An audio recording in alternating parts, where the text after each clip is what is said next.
കായലിനരികെ കൊച്ചി കായലിനരികെ കൊടികൾ പറത്തി കുതിച്ചു പൊങ്ങിയ കമ്പനികൾ കച്ചവടത്തിന് കച്ചമുറുക്കി കനത്തു നിൽക്കും കമ്പനികൾ കായലിനരികെ കായലിനരികെ കൊടികൾ പറത്തി. എടി പെണ്ണെ, നിന്റെ ഈ പാത്രത്തിൽ പാലാണോ കൂടുതൽ വെള്ളമാണോ കൂടുതൽ? പാലും അല്ല വെള്ളമല്ല. ചേട്ടന്റെ പണി നോക്കി. അവിടെ ചമ്മലുണ്ടില്ലേ? ശരി ശരി ശരി, ഞാൻ പോവാ.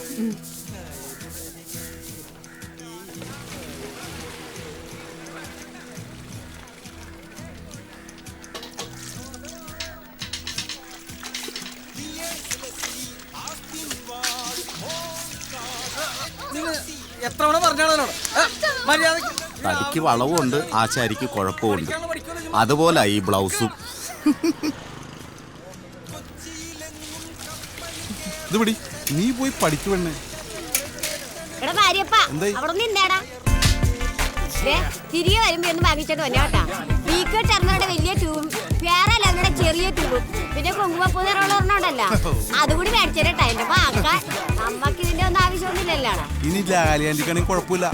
ഓ മറക്കല്ലേ കേട്ടാ. ഇല്ല ഇല്ല ഇല്ല. വാ മകളുവാ. ഹായ് ചിന്നുകുട്ടി. ഹായ് ചേച്ചി. പോവാറേ. ശരി. അപ്പ ഇന്നെങ്കിലും മേടിച്ചോണ്ട് വരാം. തീർച്ചയായും വാങ്ങിച്ചോണ്ട് വരാം. നീ ഒന്ന് പോയിരുന്ന് പഠിക്കേ. പോ.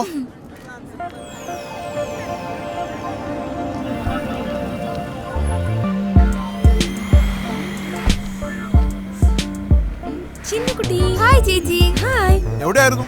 ബാംഗ്ലൂർ. ചേച്ചി ഞാൻ വരാവേ. ഓക്കേടാ. അപ്പൊ ഇന്നത്തെ പഠിപ്പ് മോശമായി. പോ.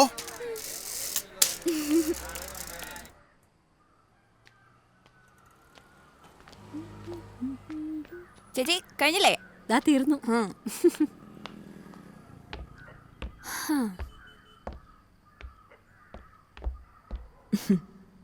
ഞാൻ ആരാണെന്നും എൻ്റെ തൊഴിലെന്താണെന്നും മനസ്സിലായില്ലേ?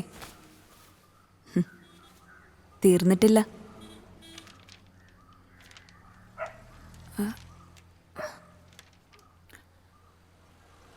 ഇതാണ് എൻ്റെ പേര് കേട്ട തറവാട്.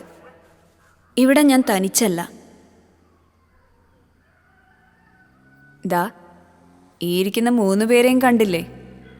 ഇവരാണ് എൻ്റെ ലോക്കൽ ഗാർഡിയൻസ്. ഇത് തമ്മനം മേരി. നല്ല ഭാഷ അധികം വശമില്ലാത്തോണ്ട് ആരോടും സംസാരിക്കില്ല. ഇത് കോട്ടയം ശാന്ത. നളിനി ജമീലയെ പോലെ പുസ്തകം എഴുതണം എന്നാണ് ആഗ്രഹം.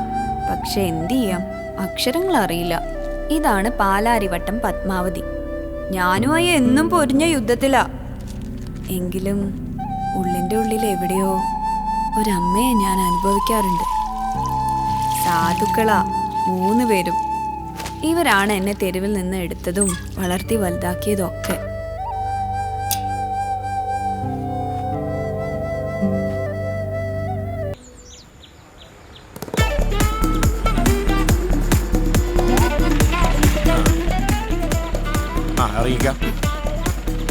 കാണാം. എല്ലാം പറഞ്ഞ പോലെ.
എന്താണ് മച്ചു രാവിലെ കുളിയുന്നതിനെയൊക്കെ?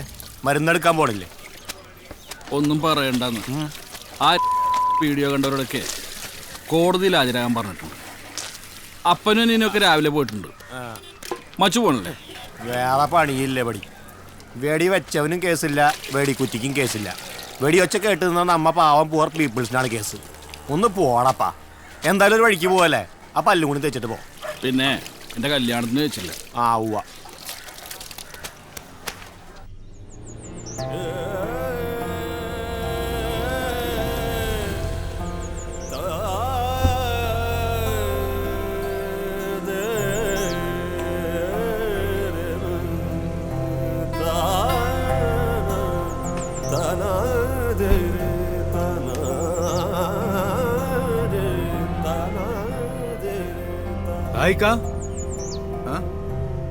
അല്ല ഇതാര് എളാപ്പയോ?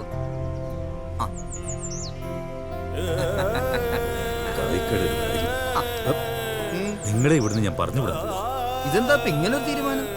നിങ്ങളുടെ നെയ്പത്തിരിയും അരിപ്പത്തിരിയും കോഴിക്കറിയും ചിക്കൻ ബിരിയാണിയും മട്ടൻ ബിരിയാണിയും ഒക്കെ കഴിച്ച് എന്റെ ചെക്കൻ ഇങ്ങനെ ഇവിടെ കഴിയൂ. അവന് പെണ്ണ് കെട്ടണമെന്നൊരു പൂതി ഉണ്ടാവണില്ല.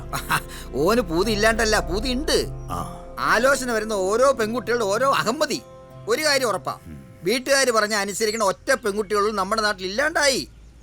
ആ ഉണ്ട് ഉണ്ട് കായിക്ക, നിറയെ പെൺകുട്ടികളുണ്ട്.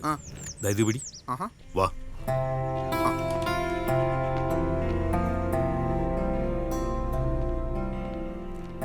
എല്ലാം ഞാൻ കേട്ടു.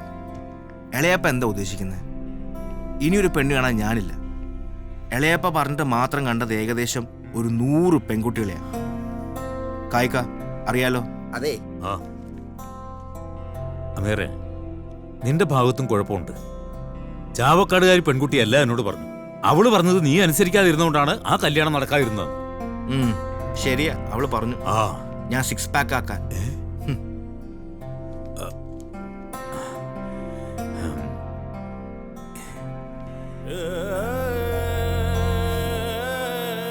അമേറെ, ഒരവസരം കൂടി നീ എളാപ്പയ്ക്ക്.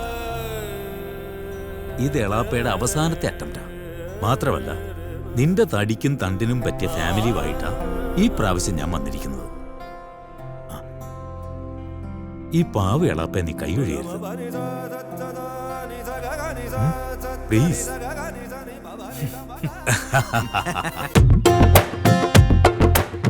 ഇത് പെണ്ണിന്റെ ഉപ്പ അഹമ്മദ് കുട്ടിയാജി. പ്രായം 45 ഉള്ളുവെങ്കിലും തൂക്കം 146 കിലോ വരും. അസ്സലാമലൈക്കും. ഇത് പെണ്ണിന്റെ ഉമ്മ. തൂക്കം പറയേണ്ടതില്ലല്ലോ. വാലൈക്കും അസ്സലാം. സുഖല്ലേ? സുഖം തന്നെ. ഇരിക്കി.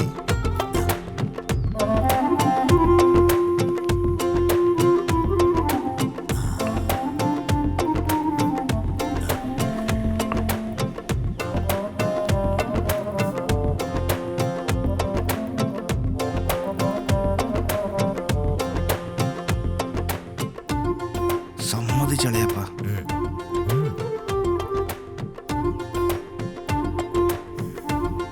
എന്റെ പേര് അമീർ. ഇളയപ്പ എല്ലാം പറഞ്ഞു കാണുമല്ലോ. ഒന്നും പറയണ്ട. ഈ തടി കൊണ്ടുള്ള നേട്ടവും കോട്ടവും നന്നായി അറിയാവുന്നവരാ നമ്മളെല്ലാവരും. പിന്നെ പൂക്കുട്ടി ഹാജിയുടെ അനന്തരവൻ എന്നതിലുപരി അമീറിന് 150 കിലോ വെയിറ്റ് ഉണ്ടെന്നുള്ളതിൽ അഭിമാനിക്കുന്നവരാ നമ്മളെല്ലാവരും. മോളെ സുൽത്താന,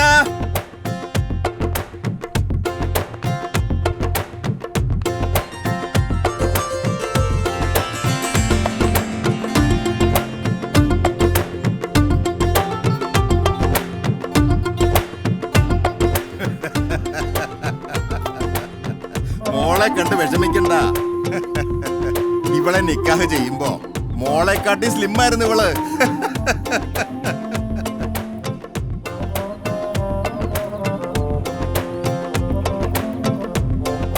ഓള് ജനിച്ചോടുകൂടി ഒക്കെ ശരിയായി. അപ്പോ ഇനി അവര് സംസാരിക്കട്ടെ.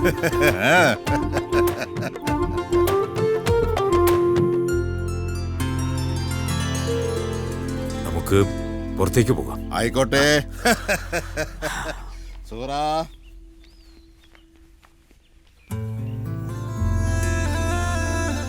എന്നെ ഇഷ്ടായോ? നിങ്ങൾക്കോ? താനൊരു സുൽത്താനല്ലേ? എനിക്കിഷ്ടായി. അമീർ വെയിറ്റ് ചെക്ക് ചെയ്തിട്ടുണ്ടോ? ഉണ്ട്. എന്നിട്ട് അതിൽ എന്താ കാണിച്ചത്? 5 പേര് കൂടുതൽ കയറിയ മിഷീൻ ചീത്തയാവുന്നോ? താൻ ചെക്ക് ചെയ്തിട്ടുണ്ടോ? ഉണ്ട്. അന്നിടത്താ കാണിച്ച് കോയിൻ മാത്രം ഇട്ടാ പോരാ ആളും കൂടി കയറണമെന്നാ?